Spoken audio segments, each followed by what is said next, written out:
Miren cuánto nos ama Dios, que puso una nube para darnos sombra, como el pueblo de Israel, ¿se acuerdan?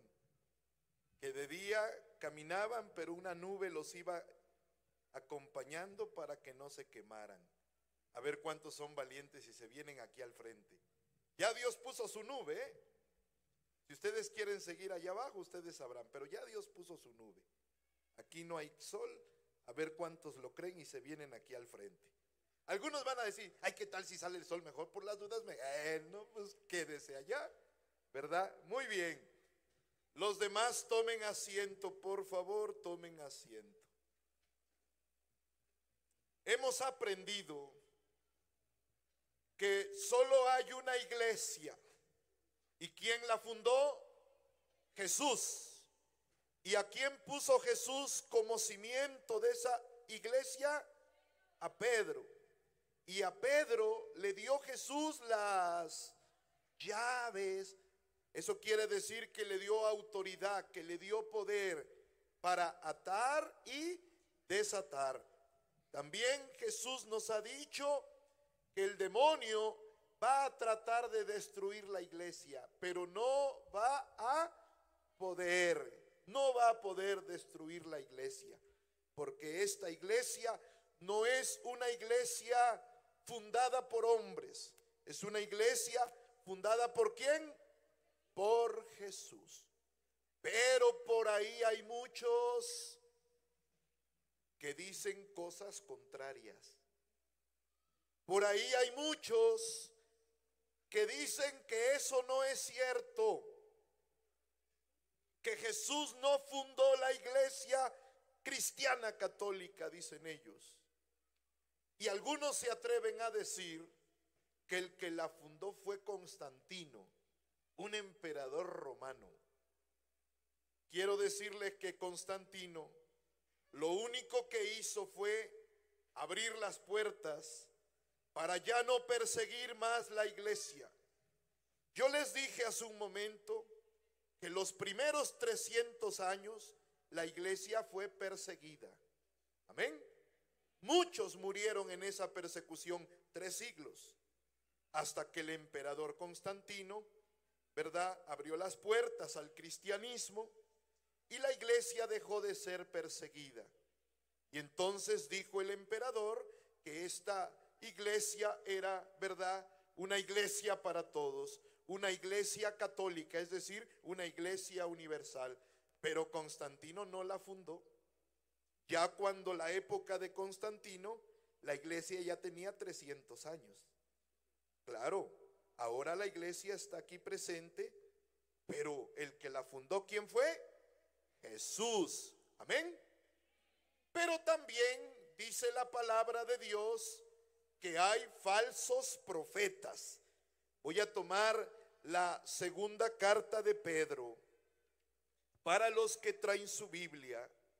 En el capítulo 2, versículo del 1 en adelante. Miren cómo dice San Pedro.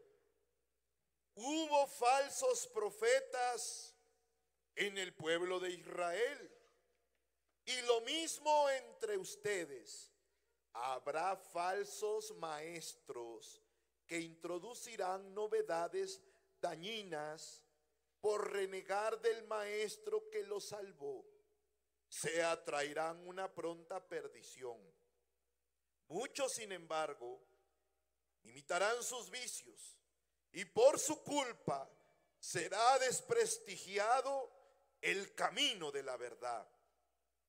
Llevados por el amor al dinero, se aprovecharán de ustedes con palabras engañosas, pero ya comenzó su condenación y no duerme la ruina que los perderá. Palabra de Dios. Dice San Pedro que en el Antiguo Testamento, en el pueblo de Israel, hubo, ¿qué cosa hubo?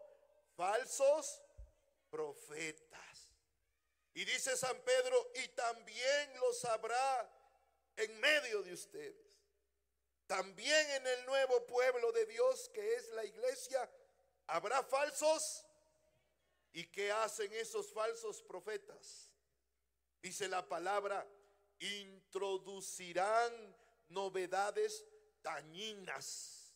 Fíjese, algunos vienen predicando novedades que solamente terminan dañando al pueblo de Dios. Por ahí hay unos que salen con un lema que ha pegado mucho. Ellos dicen, pare de sufrir. Seguramente los han visto en la televisión, ¿verdad? Suerte en el amor, suerte en el negocio, suerte en el trabajo. Y te venden y te dan un montón de cosas, de amuletos, ¿verdad?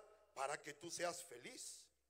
Ellos te prometen que te van a curar todas tus enfermedades, que te van a hacer que tu marido sea cariñoso, que vas a hacer que tengas dinero, que tengas prosperidad. Y la gente se deja de llevar, dice San Pedro, por esas novedades dañinas que terminan haciendo daño, porque la gente termina abandonando la iglesia de Cristo porque se va detrás de esas novedades.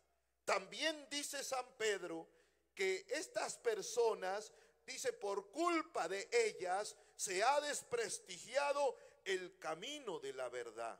Hace un momento yo les compartía cómo estos hermanos, en lugar de predicar el evangelio de Cristo, se dedican a atacar a la iglesia. Ayer me contaban algo aquí cuando yo llegué. Me contaban que dos personas, una del séptimo día y otra Pentecostés, se juntan las dos para hablar mal de la iglesia. Vea, no hablan mal de entre ellas, de sus iglesias. No, se juntan para hablar mal de la iglesia. Pues es que es lo que les enseñan. ¿De qué van a hablar? ¿Qué van a predicar? Sino lo que les enseñan. El que con lobos anda, aullar se enseña. Y cualquiera que no conozca la iglesia de Cristo y se vaya a otra iglesia, va a terminar hablando mal de la iglesia. Y a mí me da tristeza, porque algunos todavía abren su bocota de cocodrilo y dicen, cuando yo era católico. Ay, hermano, si de veras hubiera sido católico, nunca te hubiera sido. El que de veras conoce a Cristo y conoce la verdad de Cristo y conoce la doctrina de Cristo, no se va de la iglesia. Lamentablemente mucha gente anda buscando novedades, anda buscando show.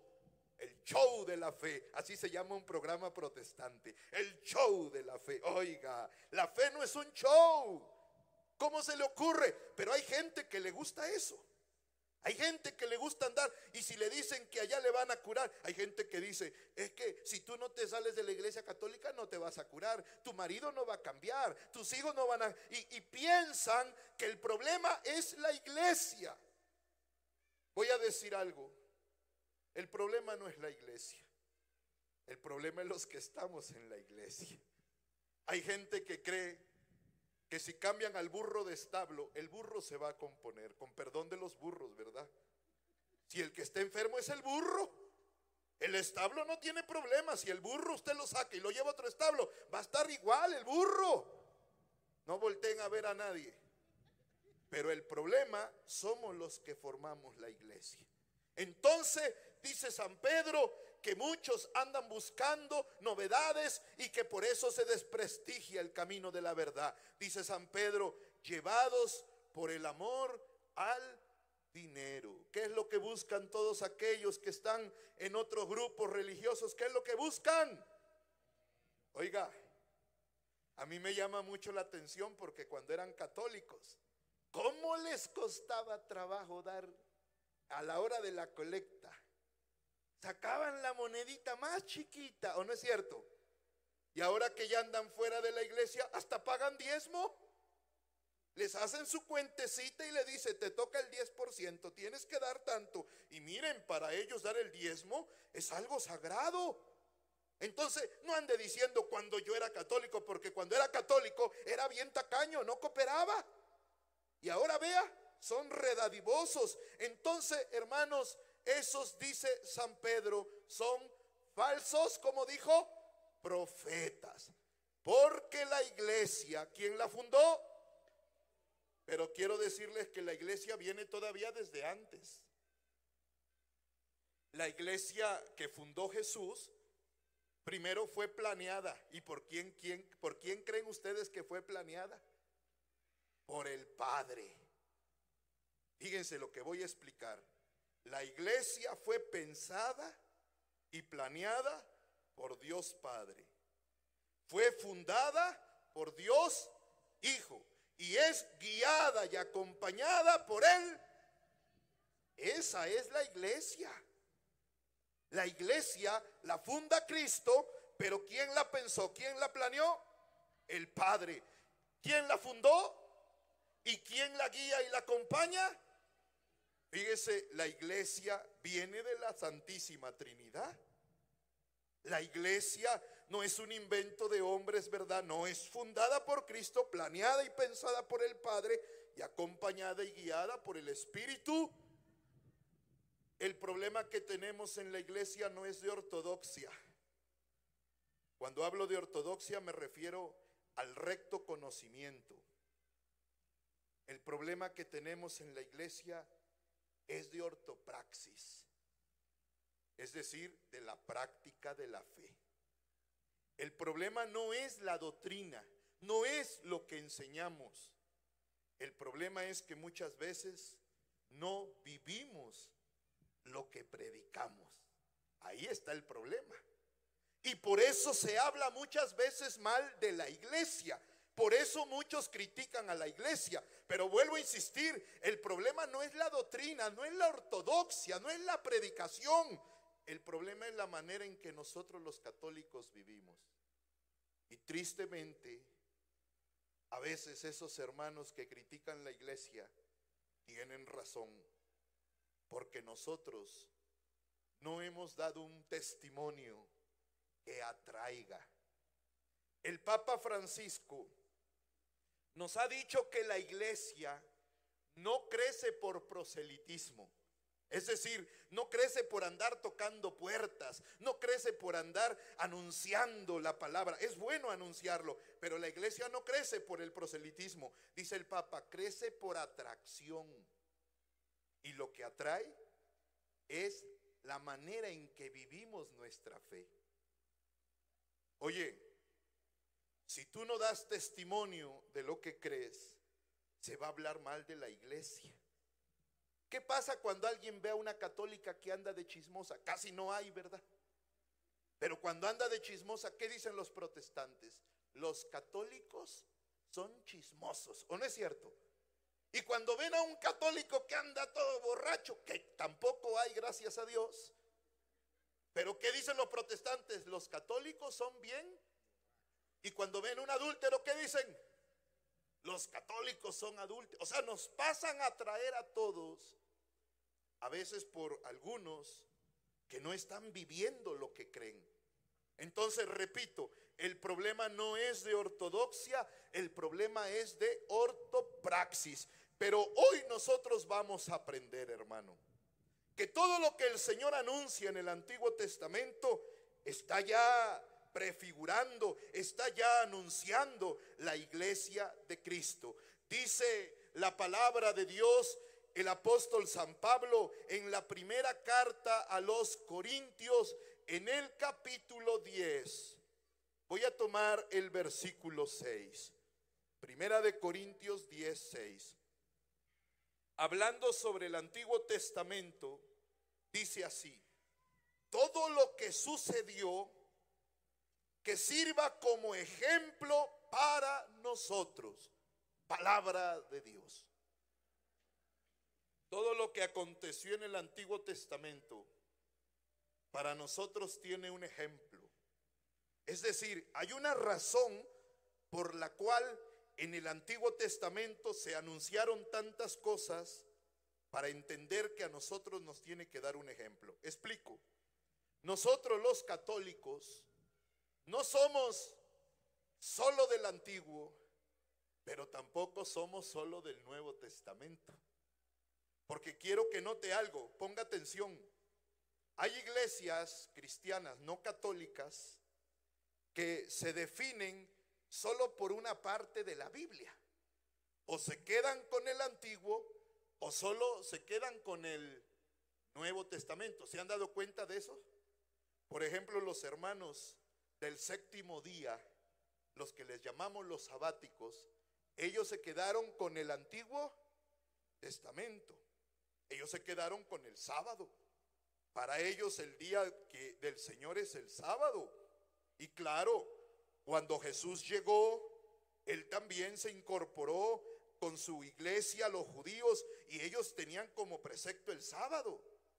Pero recordemos que con la muerte de Jesús, ¿verdad? Ese sábado dejó de ser el día del Señor, y nos damos cuenta empezando que Jesús resucitó en día. Entonces el domingo se vuelve el día del Señor. El día que vino el Espíritu Santo también fue en día domingo.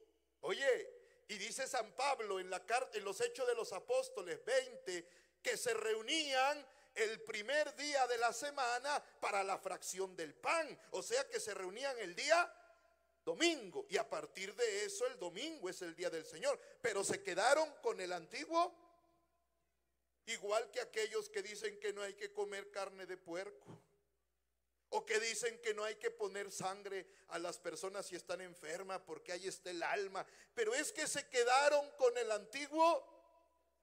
Y quiero que entienda algo, hermano, importante. La Iglesia Católica no se quedó solo con el antiguo y tampoco solo con el nuevo. Nosotros hemos entendido que todo el Antiguo Testamento está preparándonos para la llegada de Cristo y anunciando el nuevo. O sea, somos la única iglesia que tiene la unidad del antiguo con el nuevo. Amén. Por eso cuando llega Jesús en el Evangelio de San Mateo, mire cómo dice. Voy a tomar el capítulo 5, en el versículo 17, son palabras de Jesús. No crean que yo vine a suprimir la ley o los profetas. No vine a suprimirla, sino a darle su forma definitiva. Palabra del Señor. Dice Jesús, yo no vine a suprimir la ley. No vine a eliminar el Antiguo Testamento, no vine a eliminar todo lo que hicieron los profetas, no, dice Jesús, yo vine a darle su forma definitiva. Es decir, Jesús toma todo el Antiguo Testamento para darle su cumplimiento. ¿Y dónde se le da el cumplimiento al Antiguo Testamento? En el Nuevo Testamento. Con la llegada de Cristo empieza a cumplirse el Nuevo Testamento. Amén. Por eso un día Jesús se encuentra entre hombres del Antiguo y hombres del Nuevo. Ustedes recordarán lo que dice San Mateo en el capítulo 17. Voy a tomar el versículo número 1 en adelante. Ponga atención. Mateo 17, verso del 1 en adelante. Dice así: 6 días después, Jesús tomó consigo a Pedro, a Santiago y a Juan, su hermano, y los llevó a un cerro alto, lejos de todo. En presencia de ellos, Jesús cambió de aspecto. Su cara brillaba como el sol y su ropa se puso resplandeciente como la luz. En ese momento se les aparecieron Moisés y Elías hablando con Jesús. Palabra del Señor. A ver, hermanos, ¿con quién estaba Jesús? Con Pedro, Santiago y Juan, hombres del Nuevo. Y después llegó ¿quién? Moisés y Elías, que representan él. ¿Y quién estaba en medio de ellos? Y se transfiguró y brillaba, dice, brillaba como la luz en medio de ellos. Oiga, qué maravilla. Es decir, está uniéndose el Antiguo y el Nuevo Testamento. Entonces tenemos que entender que todo lo que aconteció en el Antiguo Testamento nos deja una rica enseñanza a los hombres y mujeres del Nuevo Testamento. Amén. Recordemos entonces En el Antiguo Testamento, ¿qué era lo más sagrado que tenían los israelitas? A ver si recuerdan. Para el pueblo de Israel, ¿qué era lo más sagrado? Es más, les doy una pista. El rey David hasta danzaba delante de el arca de la alianza. Para el pueblo de Israel, la presencia de Dios era el arca de la, dice el autor de la carta a los hebreos. Voy al Nuevo Testamento. Nos hace un resumen precisamente de lo que es el arca de la alianza. Capítulo 9, versículo del 1 en adelante. Repito para los que están anotando, Hebreos capítulo 9, versículo del 1 en adelante. Dice así: la primera alianza tenía ritos y prescripciones. También había un santuario como puede existir en este mundo. Allí se construyó la primera habitación para el candelabro y la mesa de los panes ofrecidos. Esa parte se llama lugar santo. Enseguida, detrás de la segunda cortina, hay otra habitación llamada lugar santísimo para el altar de oro de los perfumes y del arca de la alianza, enteramente cubierta de oro. Esta contenía el maná en un vaso de oro, la vara de Aarón que había florecido y las tablas de la ley. Encima del arca estaban los querubines de la gloria, cubriendo con sus alas el lugar del perdón. Palabra de Dios. A ver, vamos a ver. ¿Qué era el arca de la alianza? Era un baúl de madera cubierto totalmente de oro, que tenía angelitos, tenía querubines. Pero dentro del arca de la alianza estaba lo más preciado y lo más valioso para el pueblo de Israel, Antiguo Testamento. ¿Qué había dentro del arca? A ver si oyeron. Pero ¿qué más? Primero, vamos en orden. ¿Qué había? Un vaso de oro con maná. Ya nos han hablado del maná hace rato. El hermano Noé nos habló del maná, de ese que comieron los israelitas, ¿verdad? En el Antiguo Testamento. Un vaso de oro con maná. ¿Qué más había? Ahora sí, una vara que era de Aarón y que había, ¿qué dice? Florecido. Y también había una copia de ¿qué? De las tablas de la ley, los mandamientos de Dios. O sea que para los israelitas lo más sagrado era el arca de la alianza por lo que contenía. ¿Qué contenía?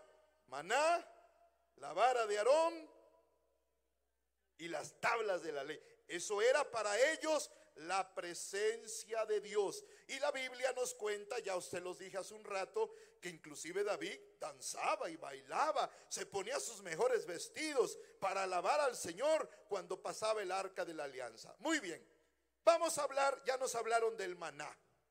Ahora vamos a hablar del segundo signo, la vara de Aarón. ¿Y por qué surgió o por qué había una vara dentro del arca? Vamos a ver. ¿De dónde viene esa vara de Aarón? Es el libro de los Números. Vámonos al Antiguo Testamento. Libro de los Números. En el capítulo 16, versículo del 1 en adelante. Y le pido que ponga mucha atención para escuchar esto. Amén. Dice así: Corec, el hijo de Izar, el hijo de Querac, el hijo de Leví, y Datán, y Abirón, hijos de Lián, hijo de Pelú, de la tribu de Rubén, se rebelaron contra Moisés, junto con 250 hijos de Israel, principales de la comunidad, miembros del consejo, personas famosas dentro del pueblo. Se amotinaron contra Moisés y contra Aarón y dijeron: ya basta, el pueblo entero es sagrado y Yahvé está en medio de él. ¿Por qué entonces quieren ustedes estar por encima de la asamblea de Yahvé. Al escucharlo, Moisés se postró con el rostro en la tierra. Palabra de Dios. Vamos a ver. Dice que un grupo de israelitas se rebelaron contra Moisés y contra Aarón. Se amotinaron. ¿Y qué era lo que querían? Ya no querían que Aarón y Moisés fueran los coordinadores. Ya no querían que Moisés y Aarón fueran los jefes. Ellos querían elegir a otro jefe. Fíjense qué cosa tan chistosa, ¿verdad? 250 israelitas se juntaron para hacer algo así como un partido político y dijeron: ¿y por qué Moisés va a mandar? ¿Y por qué Aarón va a mandar? Vamos a elegir a otro. O sea, ellos no estaban de acuerdo con aquel que estaba al frente del pueblo y querían poner a otro jefe. ¿Estamos? Entonces dice que cuando Moisés oyó a los israelitas planeando que ya no querían tenerlo al frente, Moisés se postró con el rostro en la tierra para hablar con quién. Oiga, qué feo, ¿eh? Ese grupo de israelitas ya no querían que Moisés fuera el jefe de todo el pueblo. No, ellos querían elegir a otro. Dije: ¿y por qué Moisés va a mandar? ¿Y por qué Aarón? Vamos, si todo el pueblo de Dios es sagrado, ¿por qué ellos quieren estar al frente de? Y empezaron a amotinarse. Oiga, eran grillos esos, ¿eh? Pero en el capítulo 17, en el versículo 16, vamos a ver qué fue lo que le dijo Dios a Moisés que hiciera por esta situación. Vamos a ver. Yahvé le dijo a Moisés y a Aarón: hablen a los hijos de Israel y pídanles que le den una rama por cada tribu o familia paterna, 12 ramas por las 12 principales tribus, y escribirás el nombre de cada uno sobre su rama. En la rama de Leví escribe el nombre de Aarón, pues a él le corresponde la rama por ser el primero de su tribu. Las depositarás en la tienda de las citas, delante del testimonio, donde acostumbro hablarte. En esto se reconocerá al que yo elija. Su rama echará brotes. Así no tendré ya que escuchar las críticas que los hijos de Israel profieren contra ustedes. Moisés habló a los hijos de Israel y cada uno le dio una rama, 12 en total, uno por cada jefe de tribu. Entre sus ramas estaba también la rama de Aarón. Moisés la depositó delante de Yahvé en la tienda de las declaraciones divinas.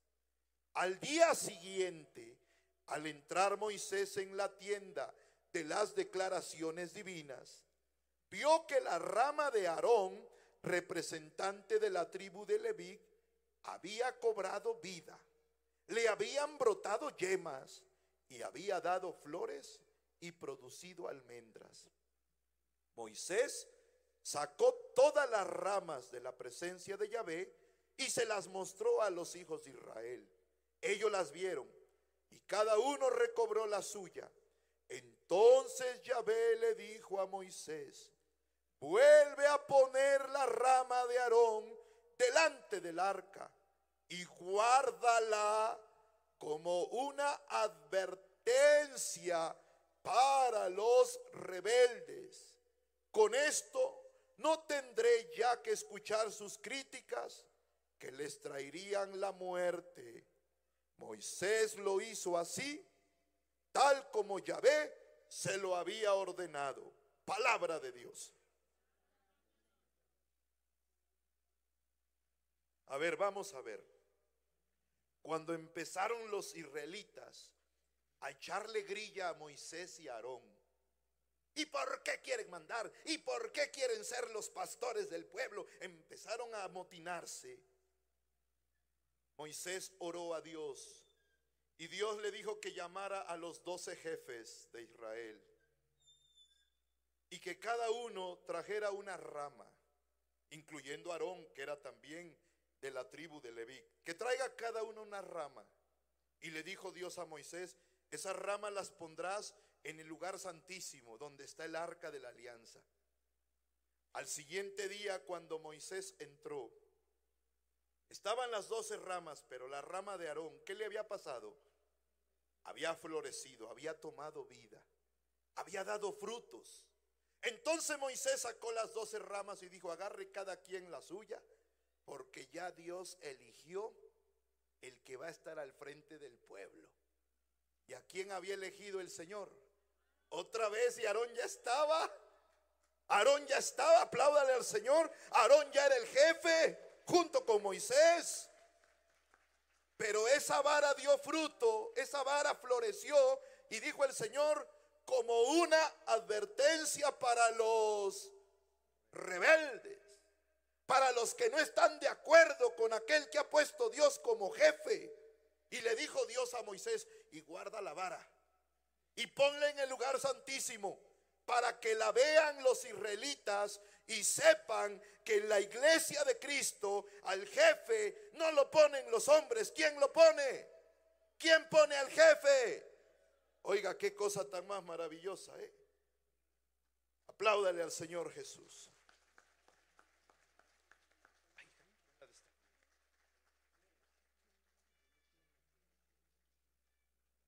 Dice el Señor, dice: guárdala como una advertencia para los rebeldes.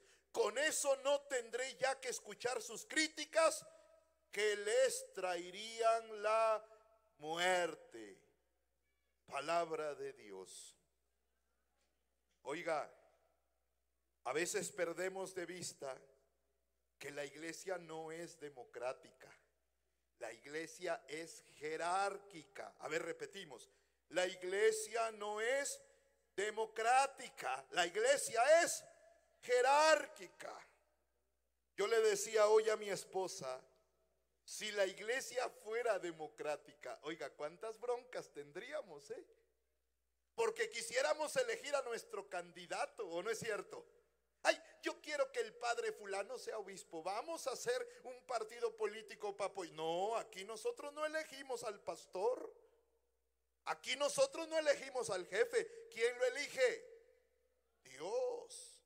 Y Dios quiso que esa vara de Aarón se guardara como una, como dijo, advertencia para los rebeldes. Esa vara es una advertencia para los que no están de acuerdo, para los que quieren elegir a otro jefe. Ay, es que a mí ese papa no me gusta. ¿Y qué importa que a ti no te guste? Si el que lo eligió Dios.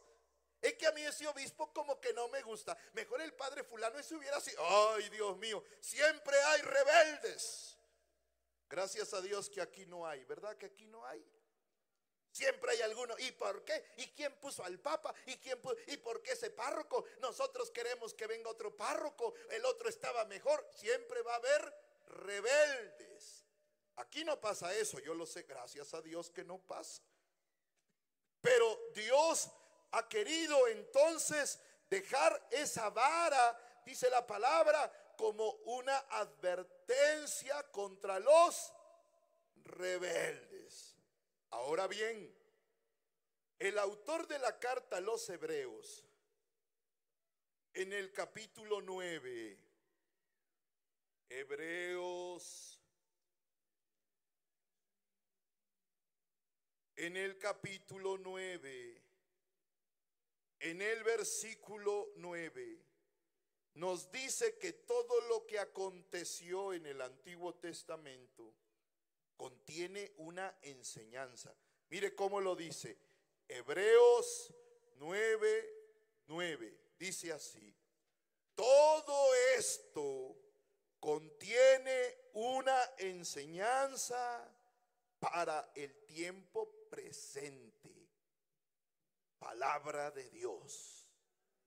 Es decir, estas figuras del maná, de la vara y de las tablas de la ley contienen una figura, contienen una enseñanza para el tiempo de hoy, para el Nuevo Testamento.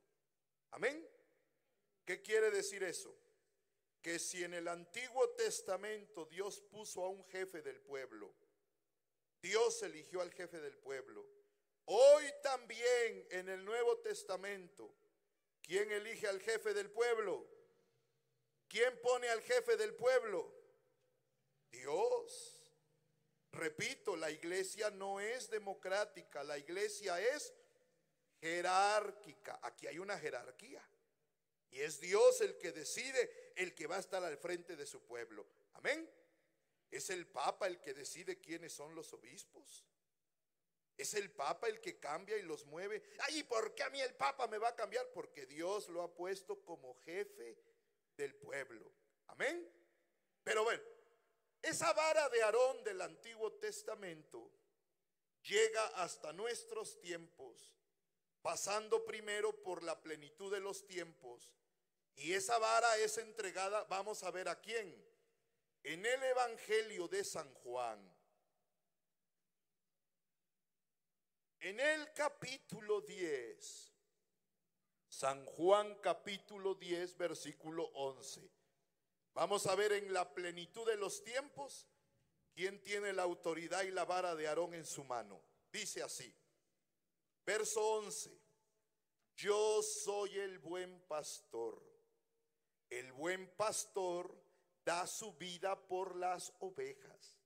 El asalariado las agarra y las dispersa, porque solo es un asalariado y no le importan las ovejas.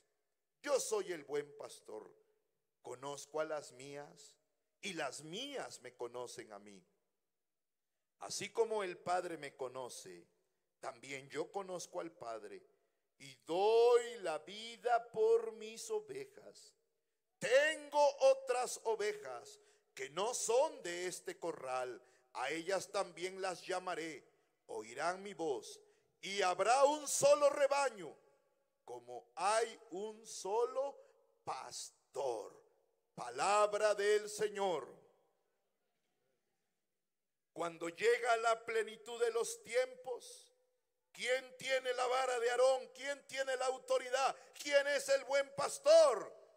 Jesús. Jesús dijo, yo soy el buen pastor. Mis ovejas conocen mi voz.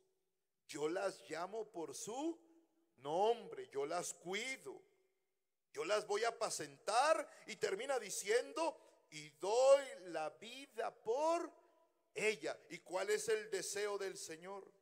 Que haya un solo rebaño. Dice el Señor, hay ovejas fuera del corral, hay ovejas que no están en el corral. Las llamaré, escucharán mi voz y habrá un solo. El deseo de Jesús es que haya un solo. Oiga, hoy hay más de 33,000 rebaños y todas dicen tener pastores y todas dicen, todo mundo jala agua para su molino, hermano. Pero Jesús quiere que haya un solo.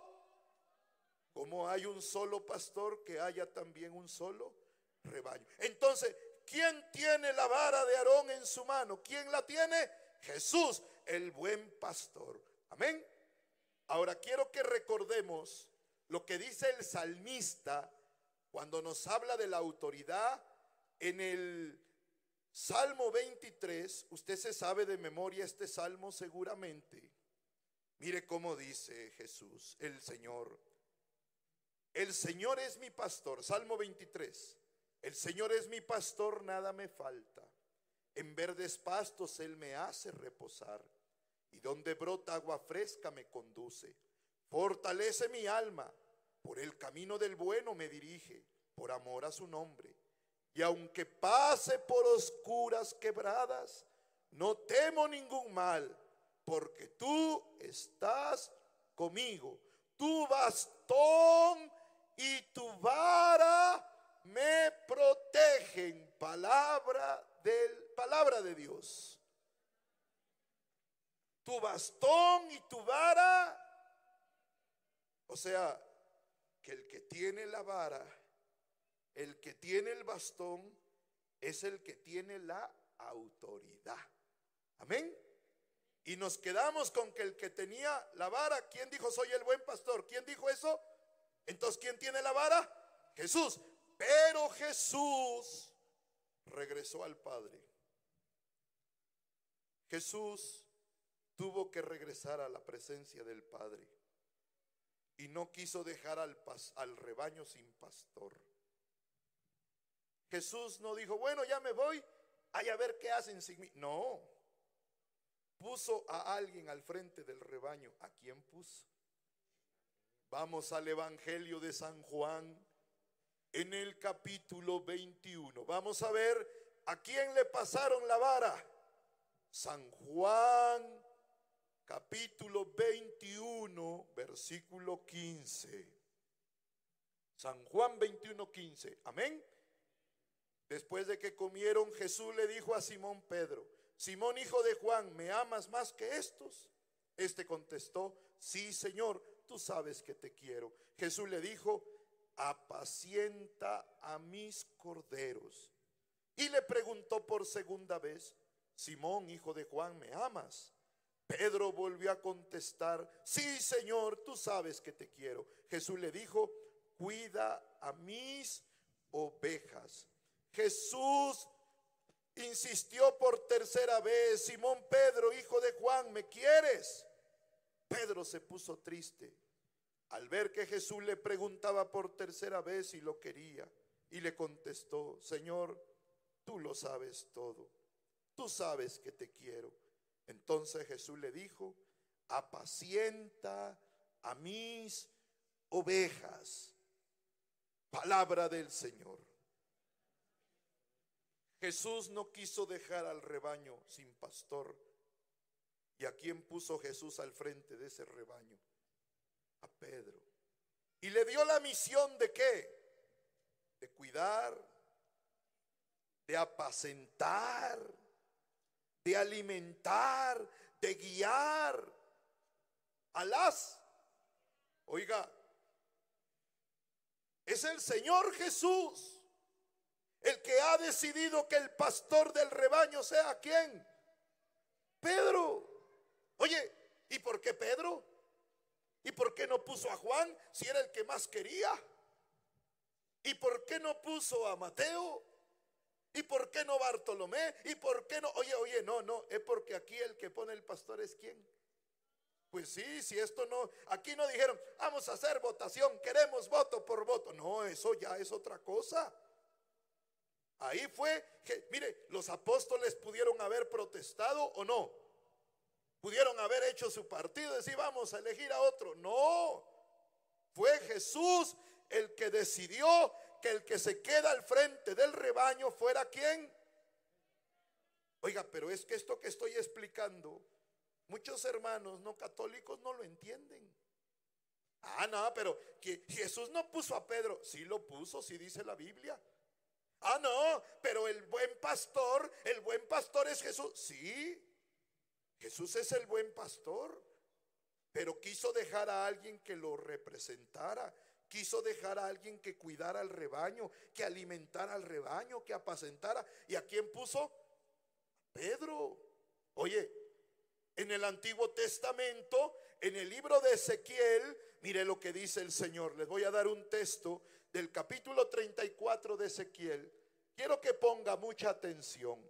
Ezequiel capítulo 34, versículo 11. Dice así: así dice Yahvé, yo mismo cuidaré de mis ovejas y las vigilaré como un pastor vigila su rebaño cuando está en medio de las ovejas dispersas. Palabra de Dios. Dijo Dios: yo mismo cuidaré a mis ovejas, las vigilaré como un pastor vigila el rebaño. Yo mismo estaré en medio de ella. O sea, Dios se compromete a ser el pastor que cuida a las ovejas. Y quiero que siga leyendo en el versículo 22 en adelante. Mire lo que dice la palabra. Ezequiel 34, verso 22. Dice así: por eso yo vendré a defender a mi rebaño, para que no esté expuesto al despojo. Yo juzgaré entre oveja y oveja. Yo haré surgir un único pastor que esté al frente de ellas y las apaciente. A David mi siervo, él las cuidará. Él será príncipe en medio de ellas. Yo Yahvé seré su Dios, y mi siervo David será jefe en medio de ellas. Palabra de Dios. A ver, vamos a ver si ya lo entendimos. Dice Dios: yo seré el pastor de mi pueblo, yo los cuidaré, yo los vigilaré, yo estaré en medio de ellas. Y luego dice: y pondré a alguien que esté al frente de ellas. Termina diciendo: pondré a un representante mío delante de ellas. Pondré a David mi siervo. A ver. Primero está diciendo que él va a ser el pastor, que él las va a cuidar, que él va a estar en medio de ellas. Pero termina diciendo: haré surgir a un único pastor que esté al frente de ellas, que las apaciente. Y dice: a David mi siervo. A ver, entonces, ¿quién va a ser el pastor? ¿Dios o David? Dios. ¿Quién va a ser el pastor? Dios. Pero representado en quién? Oiga, el pastor es Dios, pero va a poner a alguien que lo represente. ¿Y a quién va a poner Dios en el Antiguo Testamento? A David. Bien, ¿quién es el buen pastor? Jesús. Pero va a poner a alguien que lo represente. ¿Y a quién va a poner? Entonces, a Pedro. Ustedes ya se quedaron con David. Otra vez. Antiguo Testamento. ¿Quién es el pastor? Dios. Pero va a poner a alguien que lo represente. ¿A quién puso? Antiguo. Nuevo Testamento. ¿Quién es el buen pastor? Jesús. Pero va a poner a alguien que lo represente. ¿A quién? ¿Se puede o no se puede? Sí se puede. Si Dios hizo surgir en el Antiguo Testamento a un pastor representante de él, a David, ¿por qué Jesús no va a poner a un representante de él? En este caso, ¿a quién dije? Pedro. Y quiero que note algo. Cuando el evangelista San Mateo, ya para ir terminando, cuando el evangelista San Mateo, en el capítulo 10, versículo 2, da la lista de los 12 apóstoles. Oiga, esto es muy importante. Quiero que escuche cómo San Mateo da la lista de los 12 apóstoles. Dice así: estos son los nombres de los 12 apóstoles. Primero, Simón, llamado Pedro, y Andrés su hermano, Santiago, Juan, los hijos de Zebedeo, Felipe, Bartolomé, Tomás y Mateo el publicano, Santiago el hijo de Alfeo, Tadeo, Simón el cananeo, Judas el Iscariote, el que fue que lo traicionó. Palabra del Señor. Cuando San Mateo da la lista de los 12 apóstoles, ¿a quién puso primero? A Pedro. Hasta dice, primero, ¿quién es el primero? Pero si ustedes recuerdan, a Pedro no lo llamó Jesús.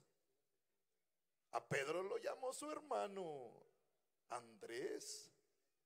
O sea, cualquiera diría, no, es que así como los llamó, los acomodaron. No, Jesús no llamó a Pedro, lo llamó su hermano Andrés. Pero cuando el evangelista da la lista de los apóstoles, ¿a quién puso en primer lugar? Pedro, que no se nos olvide. El primero de todos, Pedro. Por eso él es el superior de los apóstoles. Él es el vicario de Cristo. Él es el representante de Cristo. Ahí está, hermano. Y les recuerdo otro acontecimiento. Ustedes recuerdan que después de la resurrección ya no eran 12 apóstoles, solo había 11, porque Judas se había ahorcado. Solo quedan 11.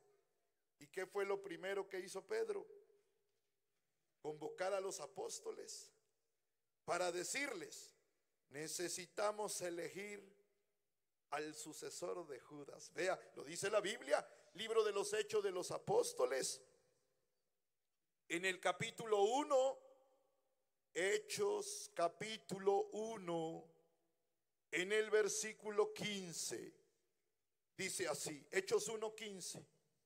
Uno de aquellos días, Pedro se puso de pie en medio de los hermanos, que eran alrededor de 120, y les dijo: hermanos, era necesario que se cumpliera la escritura referente a Judas, que se hizo el guía de los que aprendieron a Jesús. De él habló el Espíritu Santo por boca de David. Versículo 21. Es preciso que busquemos entre los hombres que anduvieron con nosotros durante todo el tiempo que convivimos con Jesús. Dice, presentaron a dos, verso 23, José, llamado Barsabá, y de sobrenombre Justo, y Matías. Entonces oraron así: tú, Señor, que conoce los corazones de todos, muéstranos a cuál de estos has elegido para ocupar un servicio de apostolado, el puesto de Judas que Judas dejó para irse al lugar que le correspondía. Palabra de Dios, te alabamos, Señor. A ver, vamos a ver. Una de las primeras tareas apostólicas que realizó Pedro, ¿cuál fue? Elegir al sucesor ¿de quién? De Judas. Dicen algunos, no, pero Pedro murió, y cuando Pedro murió se quedaron sin pastor. No se quedaron sin pastor. Vino, ya le dije hace rato, vino Lino, después vino Anacleto, después vino Clemente, después vino Evaristo. Oye, y si nos vamos, ¿a quién vamos a llegar hoy? ¿Quién tiene la vara? ¿Quién tiene el bastón? ¿Quién lo tiene? El Papa.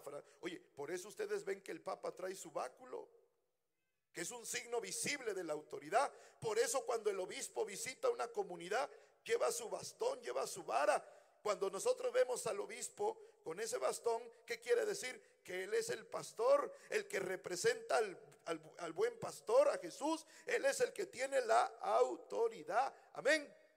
Por eso el obispo trae la vara. Es el signo visible de la autoridad. Y ese bastón es una advertencia para los rebeldes. Por ahí hay muchos que se han amotinado. Por ahí hay muchos que han hecho sus propios rebaños, sus propios corrales, y han nombrado a sus propios pastores. Pero todos esos pastores no tienen vara, ¿o sí? Esos nada más tienen corbata, pero vara no tienen. Porque el único que tiene la vara, ¿quién es? El Papa Francisco. El problema es que estamos desenchufados. Antes del Papa Francisco, ¿quién tenía la vara? ¿Quién tenía la vara antes del Papa Francisco? Ay, ya se brincaron uno. Ahora es emérito, pero fue Papa, el Papa Benedicto XVI. ¿Y por qué 16? Es que le gustó el número, era su número de la suerte. No, Benedicto XVI, porque a lo largo de la historia hemos tenido 16 que han tenido el mismo nombre, el nombre de Benedicto, por eso es 16. Fíjense qué interesante. Y antes de Benedicto XVI, ahora sí, San Juan Pablo. Y antes de San Juan Pablo II, Juan Pablo I. Y antes de Juan Pablo I, ay, los mariachis callaron, Pablo VI. Y antes de Pablo VI, Juan XXIII. Oiga, los del Concilio Vaticano II. Y antes de Juan XXIII, uy, Dios mío, tan desenchufados. Por eso ustedes creen que cualquiera de aquellos son pastores. Antes de Juan XXIII, Pío XII. Y antes de Pío XII, León XIII. Y si seguimos, ¿a quién vamos a llegar? A Pedro. ¿Y quién puso a Pedro? Oiga, y nos podemos quedar el resto de la tarde hablando de esto. Pero en la iglesia católica, en la iglesia fundada por Cristo, hay uno que representa al pastor, y ese es el Papa Francisco. ¿Por qué creen ustedes? Con esto voy terminando. Que cuando Pedro En el libro de los Hechos de los Apóstoles, capítulo 2, verso 14, aquel día del Pentecostés, dice que estaban con las puertas cerradas, tenían miedo, habían matado a Jesús. Pero de repente vino el Espíritu Santo en una ráfaga de viento, se posaron lenguas de fuego sobre ellos, y entonces dice la Biblia, Pedro se levantó y con poder predicó como nunca había predicado, y ese día se convirtieron 3,000 gentes a la iglesia. Oiga, ¿y por qué? Porque Pedro es el que tiene el bastón y la vara y la autoridad. Amén. Por eso es que hoy cuando llega el Papa Francisco se juntan las multitudes, aplaudan a Jesús. Claro, es el único que paraliza al pueblo. Oiga, cuando viene el Papa a México hasta baja la delincuencia, ¿o no? Hasta los secuestradores van a ver al Papa, hasta los narcotraficantes van a echar porras también. ¿Se da cuenta, hermano? Porque es el que tiene la vara, es el que tiene el bastón, es el que representa a Jesús, el buen pastor. Amén. Y por último, San Pablo, un gran apóstol, un gran predicador, un gran hombre de Dios. Hasta el día de hoy nos estremecemos al leer las cartas de Pablo. Pero San Pablo también reconocía la autoridad de Pedro. Lo dice la carta a los Gálatas. Mire cómo dice en el capítulo 1, Gálatas capítulo 1, en el versículo 18, y luego el capítulo 2, verso 1. Dice así: luego, pasados 3 años, subí a Jerusalén para entrevistarme con Pedro, y con él permanecí 15 días. Capítulo 2, verso 1. Después de 14 años, subí de nuevo a Jerusalén con Bernabé, llevando a Tito con nosotros. Yo fui siguiendo una revelación para exponerles el evangelio que anuncio a los paganos. También conversé con los dirigentes de la iglesia en una reunión privada, no sea que trabajara en vano o que hubiera trabajado inútilmente. Palabra de Dios. Después de andar predicando 3 años, San Pablo subió a Jerusalén para entrevistarse ¿con quién? Con Pedro. ¿Con quién? Y luego de 14 años volvió a subir a Jerusalén para ir a ver a Pedro. ¿Y cómo los llama él? Los dirigentes de la iglesia. ¿Cómo los llama? Los dirigentes. Oiga, aquí entre nos yo les voy a decir algo. Pablo predicaba más bonito que Pedro, ¿no es cierto? Si leemos las cartas de Pablo, uno dice, a ese Pablo, qué predicadorzazo. Pero San Pablo, con todo y ese don para predicar, reconocía la autoridad de ¿quién? Porque Pablo sabía que a Pedro no lo habían elegido los apóstoles, lo había elegido ¿quién? Jesús. Y Pedro y Pablo lo reconoce. Por eso le llama los dirigentes de la iglesia, encabezados ¿por quién? Por San Pedro. Hermanos y hermanas, que esto no se nos olvide. La iglesia católica tiene autoridad. No solamente el signo invisible de las llaves, que son el poder que le ha dado a la iglesia, también el signo visible de la vara de Aarón, que después la tuvo Jesús, que Jesús se le entregó a Pedro y que el día de hoy la tiene el Papa Francisco.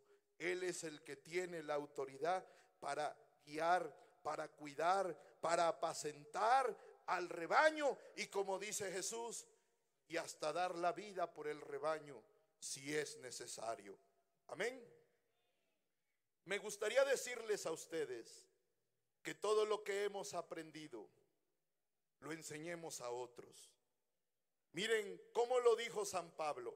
Último texto que les doy, último texto de este tema, todavía faltan otros. Segunda carta a Timoteo, Segunda carta a Timoteo, en el capítulo 1, en el versículo 2. Repito, segunda Timoteo capítulo 2, verso 1. Dice así: tu hijo, fortalécete con la gracia que tendrás en Cristo Jesús. Escucha el verso 2. Lo que aprendiste de mí, confirmado por numerosos testigos, confíalo a hombres que merezcan confianza, capaces de instruir después a otros. Palabra de Dios. Lo que ustedes escucharon de mí, dice Pablo, enséñenlo a otros, que después sean capaces de enseñar a... Lo importante es que esto lo debemos saber. Y muchos de los que están acá no lo sabían. Por eso voy a decir una palabra que decimos en mi tierra, espero que no sea una grosería, pero allá en mi tierra decimos: por eso andas miando fuera de la basinica. Por no conocer la verdad, muchos se andan yendo con otras basinicas. Ay, es que es lo mismo. Allá también hablan bonito, allá nos hacen llorar, allá oran por los enfermos, pero allá no está la vara, allá no están las llaves, allá no está Pedro, el que representa a Cristo. Amén. Por eso debemos de estar orgullosos de ser católicos. ¡Viva la fe católica! ¡Viva la iglesia católica! ¡Viva la iglesia de Cristo! Y después de lo que hemos estudiado, si alguno se va, lo quemamos con leña verde, por burro. Y ya le dije, aunque el burro lo cambien de establo, sigue siendo burro. Si el que está enfermo es el burro, no la iglesia. La iglesia es la iglesia de Cristo. Y yo estaré con ustedes todos los días hasta Él. Y Jesús está aquí presente. En sus pastores Jesús sigue presente con su pueblo, sigue guiando a su pueblo, sigue apacentando a su pueblo. Nos cubrimos con la sangre de Cristo en el nombre del Padre, del Hijo y del Espíritu Santo. Amén. Un aplauso más a la iglesia de Jesús, a la iglesia católica. Ya se cansaron. Ustedes no, porque nada más están sentados. Pero yo ya me estoy desgañotando. Ya venía mal de mi garganta, pero ahí vamos, sí estamos entendiendo, ¿verdad? Bueno, muy bien. Al ratito tenemos otra enseñanza, porque nos falta hablar de una riqueza muy grande que tenemos los católicos: la Virgen María. Y eso también nos hace diferentes a ellos. Hay una brecha muy grande entre los que no son católicos y los que somos católicos. Amén. Así es que no se la pierda, porque al rato vamos a hablar de la Virgen María, la diferencia que hay entre ellos y nosotros. Un comercial, ahí está nuestro material. Miren, les explico. Un disco, una conferencia, tiene un valor de 70 pesos. Una conferencia, una como la que di ahorita en un disquito, 70 pesos. Pero solo porque me cayeron bien. Si se llevan 2, le vamos a dar 2 por 100 pesos. Así es que usted decide si paga una 70. En cualquier lado lo damos en eso. De verdad, mi esposa, ¿está seguro que 2 por 100? Que se los lleven y que se queden todos los discos, para que conozcan a la iglesia y no anden meando fuera de la basinica. Amén. Ahí están los discos. Muchas gracias. Dios los bendiga. Regresamos en un rato más. Gracias.